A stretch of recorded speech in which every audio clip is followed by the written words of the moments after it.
Hey everyone, it's Pete Buttigieg, and I'm sorry that I can't be at the conference this year, but wanted to make sure to send some greetings, especially because it's amazing to think about what's happened with the growth of the Truman Project in the last 15 years. I remember when this was just a handful of us,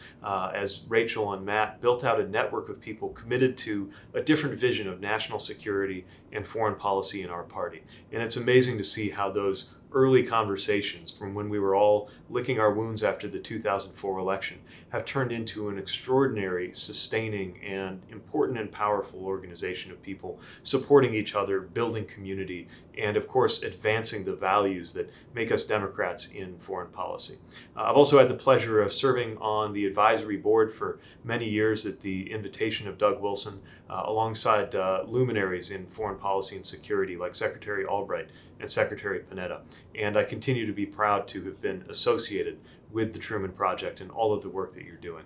I've just laid out my vision for national security and foreign policy for the future, one that revolves around the idea of uniting American interests and American values, and making sure that across American relationships, those values and interests continue to reinforce one another. I gave a speech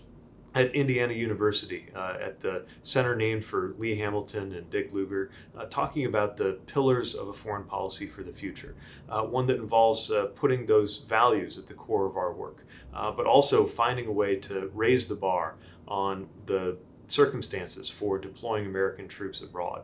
making sure that we put climate disruption as a key pillar of our international engagement. Making sure that we reinvent our institutions. And this is an area where Truman comes in such an important way because it means recruiting and retaining a new generation of leaders in foreign policy and national security, which has been such an important part of what Truman's been doing all along. And fifth, but not last, making sure that we engage our communities in a meaningful conversation, politically and in the policy space, about how what's happening around the world relates to what's happening right here at home. I believe that that kind of foreign policy vision will carry us forward for the balance of this half century, but there's not a moment to lose in working toward that vision. It's a key part of my campaign, and I know it's a key part of what you work on too. So again, I wish I could be with you in person, but I'm so thankful for the policy guidance, the network, and the personal friendships that have arisen in my life out of involvement with the Truman National Security Project. I know there's incredible work taking place over the course of this conference, and I'm looking forward to seeing you out on the campaign trail soon.